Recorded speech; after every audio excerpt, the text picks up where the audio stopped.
Lula e Renan Santos. Cenário 4. Lula e Renan Santos. Olhem a beleza desta curva. O Renan começou a ser testado depois de todo mundo. Ele começou a ser testado apenas nesse ano. Até o final do ano ele não era. 26 em janeiro, 25 em fevereiro, 24 e 24 em março e abril. E aí começa a arrancada. Maio, 28. Junho, 31. Julho, 33. E agora, 35. Essa curva está apontando muito para cima e quem me assistiu ontem fazendo análise da Nexus vai lembrar, eu falei sobre a Nexus, que o segundo turno do Renan, eu nem estou avaliando o desempenho de segundo turno. Numericamente, o desempenho do Renan, teoricamente, é o pior de todos. O que eu estou analisando é curva e o que isso significa em termos de potencial de voto. Nós vamos olhar daqui a pouquinho. Memorizem essa curva. Olhem o quanto essa curva para cima é aguda. Nós vamos olhar o desconhecimento. O Renan segue sendo o candidato mais desconhecido e por muito. E por muito. O desconhecimento é muito grande. Só que há uma correlação quase exata entre diminuição de desconhecimento e a melhora nessa simulação de segundo turno aqui. O que isso me diz? Que quem está conhecendo está gostando do que está vendo. Só que esse eleitor não está convertendo no primeiro turno. Por quê? Porque esse eleitor está fazendo um voto tático anti-lulista, já no primeiro turno. Um voto útil, tático, como queiram chamar, em primeiro turno para o candidato que melhor aparece, que é Flávio Bolsonaro. E é por isso que o Renan está preso nos 4. Há ainda a dificuldade de 2 candidatos que estão segurando um eleitor que obviamente é do Renan, se esses candidatos não existissem. Caiado e Zema. Por quê?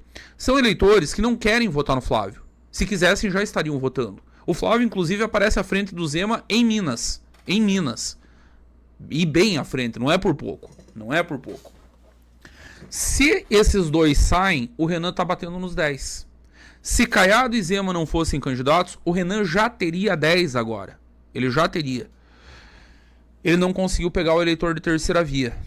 O drama é de conversão. O drama é de dar um jeito de acelerar o crescimento em primeiro turno, matar os dois, precisa matar os dois politicamente, óbvio, calma, eu não estou defendendo atentados. Tirar os dois de qualquer cenário de que eles tenham qualquer tipo de viabilidade e dizer, eu sou a única chance de tirar um dos dois do segundo turno, de fazer algo de diferente nessa eleição. Porque hoje com 4 não dá para afirmar isso.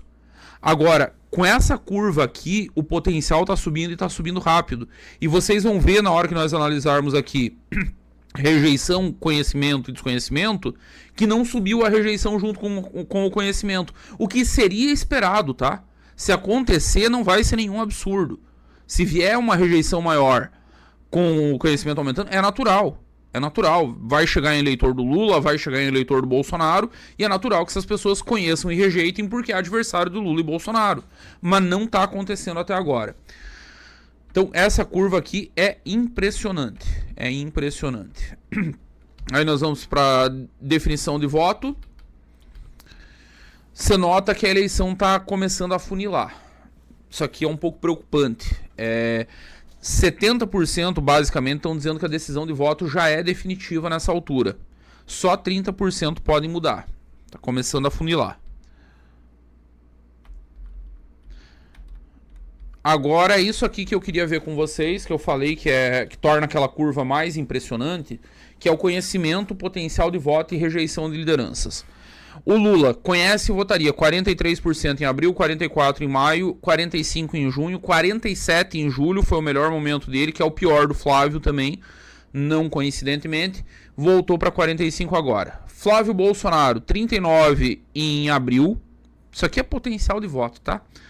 Os dois são conhecidos. 39% em maio, 39 em junho, 38 em julho, é o pior momento dele, provavelmente isso aqui seja piso, e 41 agora, ele já recuperou aqueles 3, já recuperou. Ronaldo Caiado tinha 18 em abril, 19 em maio, 20 em junho, 22 em julho, 22 em agosto. Romeu Zema, 18 em abril, 21 em maio, 20 em junho, 19 em julho e 19 agora. Deixa eu dizer um negócio para vocês. Notaram a diferença da conversão? Caiado 18, 19, 20, 22 e 22. conhece e votaria, mas na hora de apontar na cartela é 4. Ele tá com um potencial de voto aqui de 22, mas ele bota só 4 na cartela. O Zema, 18, 21, 20, 19, 19 e ele bota 2 na cartela. O Zema é pior ainda. O Zema tem 19 e ele converte real mesmo só 10%. Caiado converte 20. São 4. 20%. Agora Renan Santos, conhece e votaria. 6, 6, 10 em junho, 6 de novo, 15 agora. 15 e ele converte 1/3. Ele converte 1/3 do potencial atual dele. Agora vamos... O que isso significa aqui? Se ele converte 1/3, se o Renan chegar em 30 aqui, o que não é nenhum absurdo, ele tem 10 na pesquisa. Ele bate 10 na pesquisa. Tá gostando do vídeo? Se você quer acompanhar cada novidade, entrevista e debate da missão, já se inscreva no canal e não perca os próximos cortes. Agora vamos analisar desconhecimento. Lula, 2 em abril, 3 em maio, 2 em junho, 3 em julho, 3 em agosto. É o candidato mais conhecido. Flávio Bolsonaro, 9 em abril, 7 em maio, 5 em junho, 5 em julho, 5 agora. Praticamente a mesma taxa de conhecimento que o Lula. Lula e Flávio Bolsonaro já são plenamente conhecidos pelo eleitorado. Caiado, 50, 49, 48, 44, 44. Caiu o desconhecimento do Caiado e não houve conversão, ele não subiu. Zema, 51 de desconhecimento, 52, 51, 50 e agora 49. Renan Santos, 75 abril, 75 maio, 70 junho, 77 julho e agora caiu para 65. O Renan ainda é o candidato mais desconhecido por muito. Por muito, não é por pouco.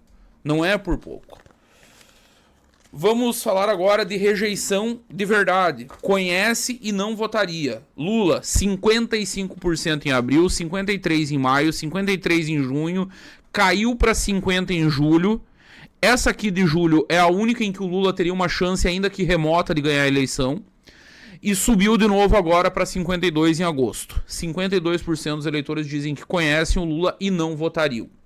Flávio Bolsonaro, 52 em abril, 54 em maio, 56 em junho e 57 em julho. O ápice da crise Vorcaro, do Vorcaro Gate. Agora isso caiu para 54, cai os 3 pontos. Ele melhora 3 pontos no positivo e despiora no negativo. É uma correlação exata. Caiu 3 pontos de rejeição e subiu 3 pontos de aprovação. Caiado, 32, 32... 32 em junho, 34 em julho, 34 em agosto. O Caiado diminuiu o desconhecimento para 48 e 49 em maio e junho e aumentou a rejeição. As pessoas que conhecem Caiado rejeitam Caiado. Zema, 31, 27, 29, 31 e agora 32 é o maior número de rejeição ao Zema desde o início da série histórica. E aí nós vamos para Renan Santos. 19, 19, 20, 17, 20.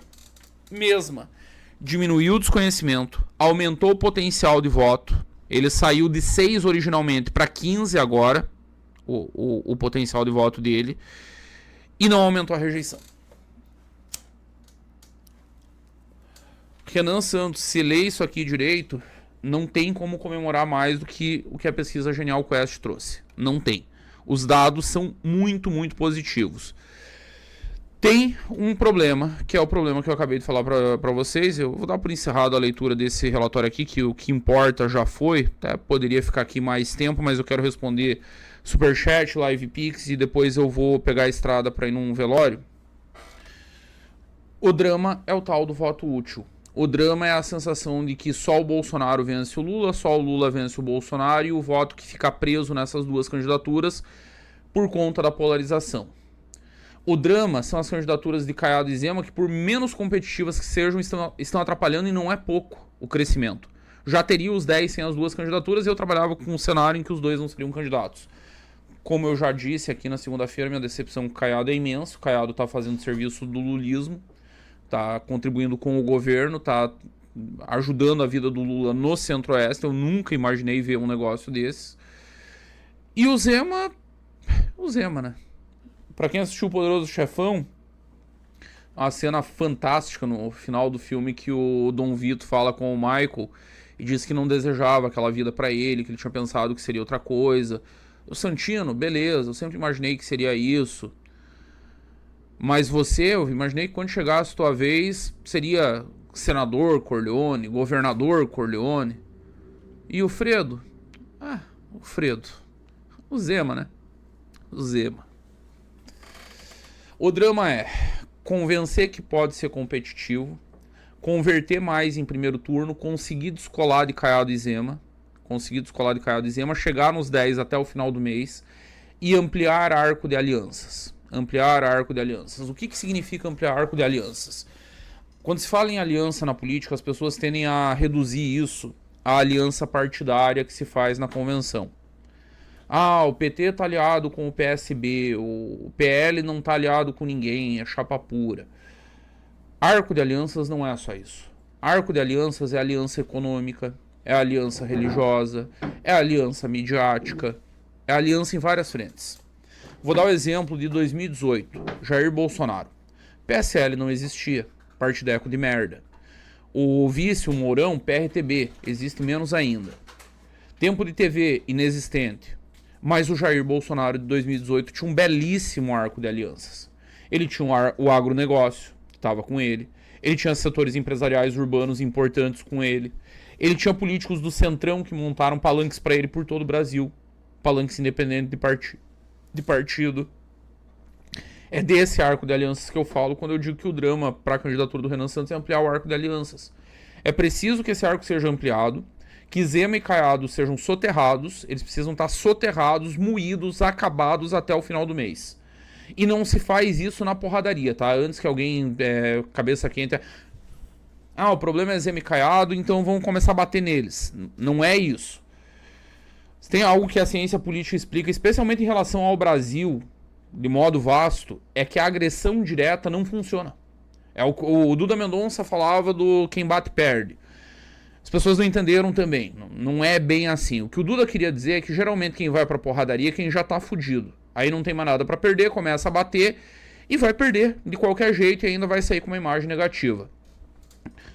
Só que a desconstrução continua existindo, tá? E ele batia pra caralho e batia bem.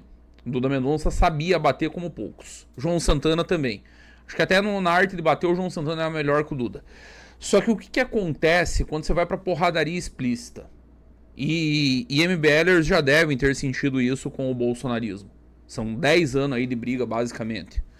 Quando você bate no Bolsonaro, você não converte o bolsonarista. Ele não se convence que o Bolsonaro é um merda, do Centrão, que o Flávio é corrupto, nada disso. Ele só fica puto com você. Porque você tá batendo em alguém que ele gosta. Em alguém com quem ele se identificou. E isso se aplica a Zema e Caiado. Isso se aplica. Como é que você desmonta Zema e Caiado sem agredir Zema e Caiado? Você desmonta oferecendo algo melhor. Você desmonta dizendo, olha, os números estão aí. Vou botar os números na tela de novo. Tá aí. A rejeição do Caiado é 14% maior que a do Renan. A rejeição do Zema é 12% maior que a do Renan. Os dois são muito mais conhecidos, têm um potencial de voto maior e não conseguem converter. O Renan tá com 15% aqui de potencial de voto e ele converteu 1/3. Ele botou 4. Digamos que fosse 30, ele teria 8. Se for 45, ele vai ter 12. E os dois ali não. Eles não convertem. Os números são teimosos. Caiado e Zema hoje, na prática, eles servem a duas coisas. Impedir uma terceira via competitiva. Os dois são um empecilho para uma terceira via competitiva. E facilitar a vida do Lula. E evitar que o Flávio Bolsonaro cresça também. Porque o Flávio, em não existindo Caiado e Zema, ele pegaria uma parte desses votos. Não vai tudo pro Renan. A maior parte vai. Porque é um eleitor que não quer Bolsonaro. Mas ele pegaria uma fatia disso. E diminuiria a distância. Só que sem os dois nós teríamos uma terceira via competitiva que tá difícil de construir por conta de manterem ocupado um campo sem ter condição de desempenhar. São maus candidatos. E isso quem diz não é o Eduardo Bisotto, não é uma questão de gosto aqui. É uma questão de olhar os números. Na terceira via, o Renan é o melhor candidato disparado pelos números. Repito, não sou eu dizendo, não é a minha opinião. É a Quest que está dizendo. São os números aqui da pesquisa que estão dizendo. Nenhum candidato, nem os competitivos, nem Lula e Flávio, nem os que provavelmente hoje iriam para o segundo turno, nem eles têm essa curva aqui, ó, só um pouquinho. Olha essa curva. O Lula parado no platô e no intervalo abriu 1, 2, 3, 4 meses. No intervalo de 4 meses, são 11 pontos que o Renan tirou de diferença. Era 20 lá, 44 a 24, caiu para 10. O Renan cresceu 11 e a diferença caiu para 10. Nesse intervalo de 4 meses. Então, essa é a situação. Essa é a situação de momento.